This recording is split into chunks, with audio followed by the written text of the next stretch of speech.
So over this last week, I have made several repairs to the pump aeration system. And we've made several repairs to the diffusers that are out in the pond. And today I had to go get one more part. I've got one more diffuser to fix on the far end. And then I think this is all gonna be repaired and we can start this back up. And we can talk about all the problems we've had with our pond aeration, but why we want to go ahead and get it running again and why we think it's good for the pond. We can also discuss the duckweed problem that we have on this pond. It is a continuous problem that happens every year. And since we've had 2 fish kill-offs, I think in the last 2 years, I want to discuss the fish that we do have in the pond, maybe see if we can fish some up and see how many we have out there and how big they are. But anyway, we'll go ahead and get started. I got Rebecca helping me today. She's gonna be our boat captain. Yeah, she's gonna be rowing the rowboat today while I fix the aerators. And we've got this old John boat. We found this here on the property. We tried using it the other day. The oars are falling apart. Ended up putting a little hillbilly engineered paddle on the end of that one so that we can at least get where we wanna go.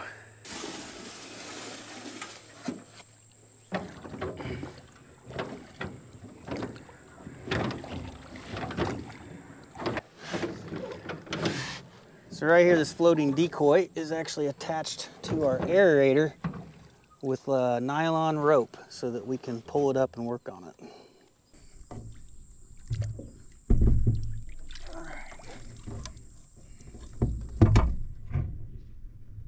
So this here is one of our pond diffusers. It's a double diffuser, and this is from Easy Pro Pond Solutions.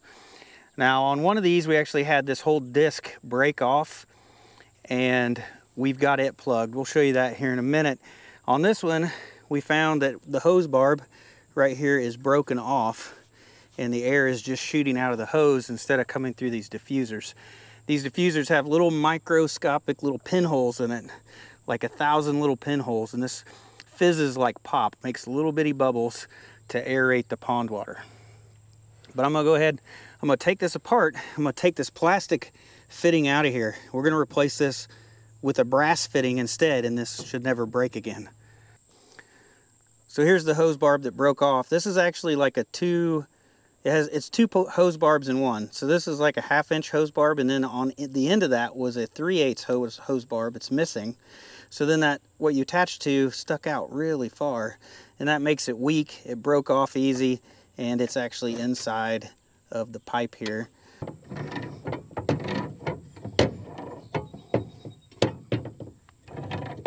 All right, there it is.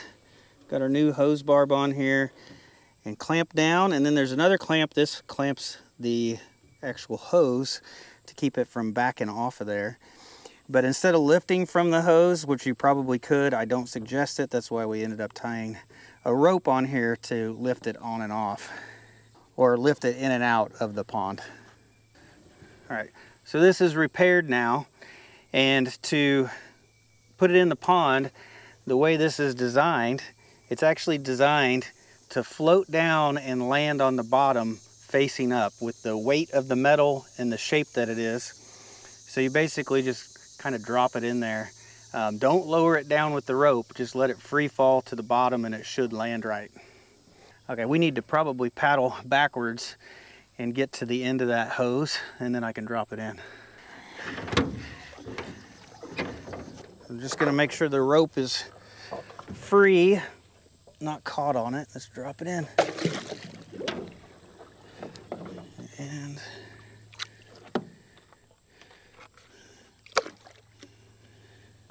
all right, that one's repaired. I want to go back to the last one we fixed. I want to show you our quick fix on it. It probably needs a replacement diffuser, or maybe just the whole diffuser replaced.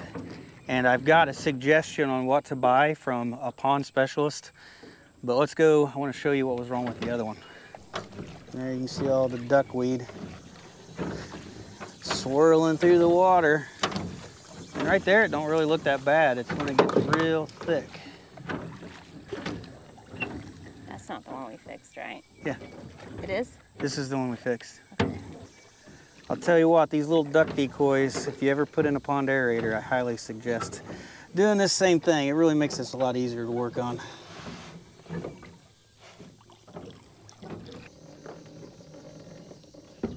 we go. So on this diffuser, we actually had one of these break off right there. It actually just snapped completely off, and then we had a jet of air come out into the pond, which is bad. You don't want like to stir the water. You just want to add bubbles of air to add oxygen to the water. And this was just, you know, too disruptive to the water, which was a bad thing. So I put a short piece of pipe on here. This is definitely could be way shorter with a cap. So we just plugged this one off. This one only has a single diffuser right now. Like I said, we could probably replace this whole thing later with maybe something that's a little bit more robust, because this plastic, it's too bad that this plastic will end up failing on you. Once again, I'm just going to drop it in. So I would have replaced the hose barb on that one as well. It hasn't broken yet, but I could only find one brass one when I went to the hardware store. So I'm going to have to see if I can order some online or see if I can find a better replacement. Flip-flops are appropriate boat wear. Yeah. You're probably safe with flip-flops in here. So right now, this is probably the best the pond has looked in several weeks. And that's because we've had a north wind and it's blown all the duckweed to this side over here. So it's all kind of piled up on that shore. And it's finally clear enough where we can actually fish from the bank over here. Most of the time the wind is from the west and it pushes all the duckweed down to this end, so it's all piled up like right here in front of our house, and then we can't really fish out here. It's kind of depressing having a house next to the pond and you can't necessarily fish or use it. Fairly lined up. You're gonna probably have to paddle this one a couple extra times, but I think we should do the same thing to this paddle, the other paddle. you think we need to put a piece of wood on it too? Yeah. It's like half missing. Well, and it's so much lighter than this other one, but it feels weird. Oh, you made it. We're there. So this one's like feels heavy. Well, yeah, you're moving more water with that one. Yeah. And this one right here is missing part of the oar. So you got to paddle it still about twice as many times. Yes.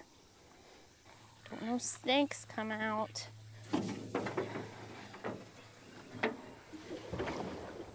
You can't get it on shore any farther than that. Okay, I'm messing with you. You asked me to. I was messing with you.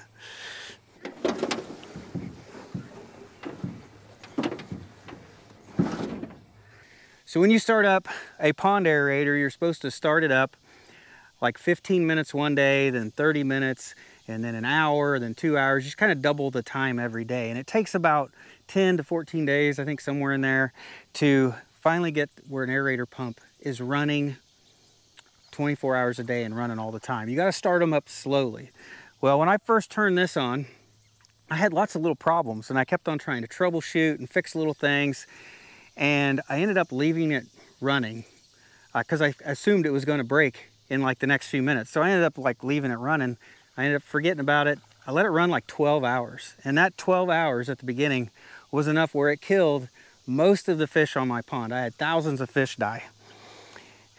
And that was all because I let it run too long. So to make sure that we started up properly this time, I'm going to set a timer on my phone. That way I don't forget to turn it off. There we go. All right, the aerator's going. And normally they start up like the closest ones first. I can see this one over there has started up. And I'm seeing that one over there has started up. This one's starting to get bubbles. It does have to do with their depth and how far away they are. The one that we worked on, the farthest one, that one will take the longest to get started.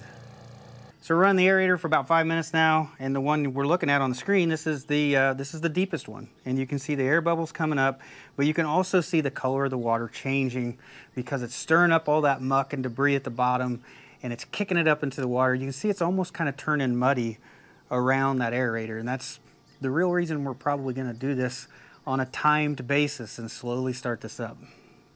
And that is the last diffuser, the one we repaired at the beginning of this video.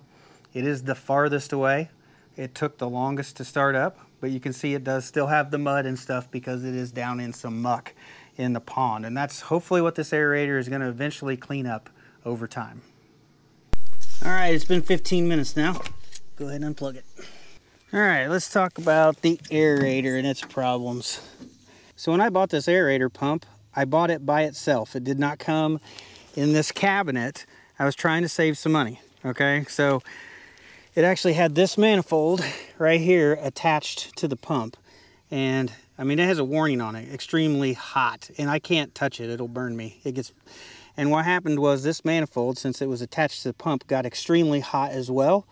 And then it was melting the hoses. They were like basically breaking off of here because they got so hot. And that was the problem I had at the beginning. And now what I've done is I've put these are some air lines from like an old air compressor. I've put these on here for repair. I've moved the manifold so it's not attached at the pump no more. I've mounted it to the side of the cabinet, and it's still very hot. And that was to hopefully cool it down. And it might be a little bit colder than it was before. It's got to be an improvement over being mounted to this pump. So I think the test is going to be how long will those air compressor hoses last on this pump. Last year I ended up using some just like 3/8 fuel line. It was braided. I mean, it's a reinforced rubber hose that's made for the high temperature of like an engine compartment. And I put that in there, and that stuff actually did work. But I decided when I redid all of this to just try some compressor air line and see how it does. So why did I decide to get the aerator back running again, even though I've had so much trouble with it, so many problems? Well, I still have this huge duckweed problem. And this duckweed, it likes heat and nutrients, and then it just replicates like crazy. And I have way too much nutrients in my pond. And some places I know I have probably close to 4 to 6 feet deep of muck in some of this pond. It's over, what is this pond? It's like 40 years old, and it has a lot of debris and muck in the bottom. And I think down at the bottom there's no oxygen, and so you don't really have that bacteria breaking it down and decomposing it. So it's just kind of slowly leaking out nutrients into the pond, and the duckweed, it's feeding off of it. So I think that the aerator system, you know, I mean, that gets oxygen down there. You can get the bacteria down there with the oxygen that will actually eat the muck and slowly get rid of it. And I'm not saying it'll do it quickly. It's going to take years, I think, of running this aerator to help clean up the bottom of this pond. And I also got a message from Mark over at KLM Solutions, and he's got over 20 years in pond management, and he told me that he really thought that the aerator system should be started back up, and that he thought that that was really my best alternative in the long term, is to aerate the bottom of the pond. It's probably the best thing to do for it, the health of it. So I've messaged back and forth with him, and after doing so, I've decided to go ahead and fix it and get it all running. So I do have some professional advice advising me to put the aerator back into service. And I just really want to get rid of the duckweed problem. I just really want to be able to use my pond. I want to fish it. I want it to be a healthy place for us to be able to boat and fish and enjoy. And I really think the aerator is going to be part of the solution to be able to get to that point. So let's go ahead and talk about this duckweed and probably some of the common misconceptions I get from people in the comments on what this actually is. So a lot of people think that this duckweed is some form of algae. It is not algae. It's actually one of the world's smallest blooming plants. These actually do produce a small amount of pollen and pollinate themselves, and then the new duckweed can grow right off the side of the plant. So anything that you would use to treat algae, all of the little algae treatments that there are out there, doesn't affect the duckweed. I always get everybody suggesting all these algae treatments. Algae treatments will not do anything for this. So a year and a half ago, I ended up adding grass carp to the pond to try to control the duckweed. So So like in the spring, when the duckweed, there was very little of it, they would start eating it, and the idea was they would keep up with the growth and keep it from multiplying too quickly. Well, 13 wasn't enough. I'm not sure if I still have all 13. I still see them. I know that I have 6, 7, 8 of them at least that I've seen.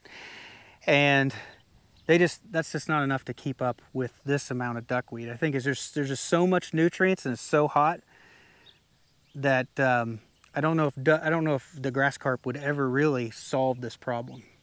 So duckweed can replicate or multiply or reproduce very quickly. It can actually double the amount of duckweed in as short a period as 16 hours. And that's it in the perfect conditions. That's if you have high nutrients and if you have like hot weather, it can replicate fast. And I think that's what we have out here during the summertime. So for you guys that are savers, it's kind of like compound interest, but like on a ridiculous rate. It'd be like 150% interest, but not like on a yearly, but on a daily basis. So every day you're like more than doubling the amount.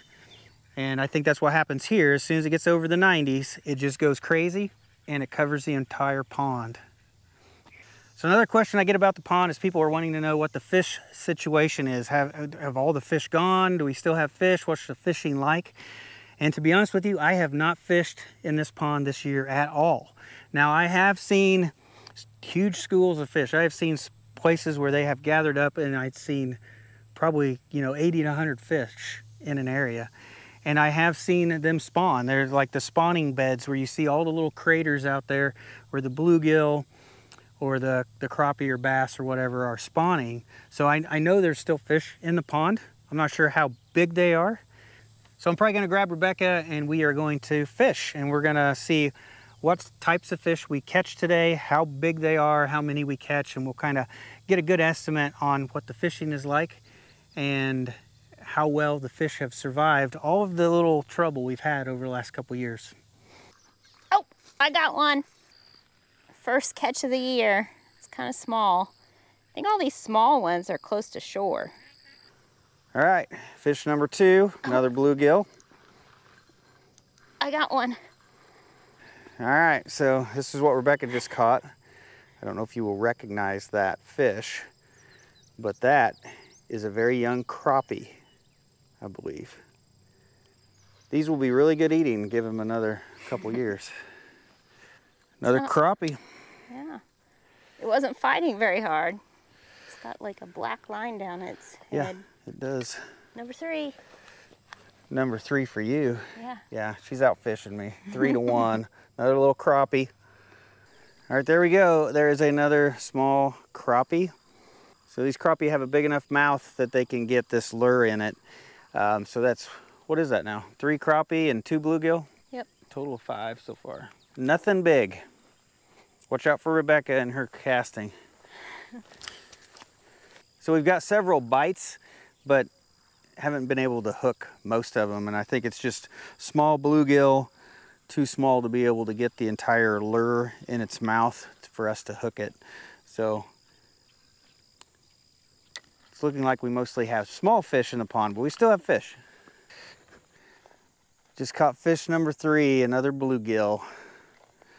So Rebecca's ahead. It's 4 to 3, in case anybody's keeping track. All right. We're tied. All right, there we go. Biggest catch of the day. It's a bluegill. This is one that's definitely big enough to be able to eat. Fish number 5. It's another bluegill. For her, oh, total of 9. 5 for me, total of 9. Yeah, so she's ahead. That's pretty close to the same size as the one I just caught, so I think we're pretty well tied on size. Well, at least the bluegill are bigger than the Yeah, so there's only really 2 fish so far that we could even fillet. So let's cut another small, small one of the crappies. Rebecca just caught one too. All right, another small bluegill. So that brings us up to a total of 12 fish we've caught. Oh, finally. Just caught a bass. Largemouth bass. Hey, hold on. And there he is. They're not very big, but we do have some bass in here. Last fish of the night, number 14, so we're tied, and it's a bluegill. So you can see most of the fish that we caught tonight that were small. So I think the pond is still recovering, but there's definitely fish out here. So probably next year, it looks like the fishing is going to be quite a bit better than right now. But I mean, you can still fish and you can catch. You just can't go have a fish fry afterwards. There you go.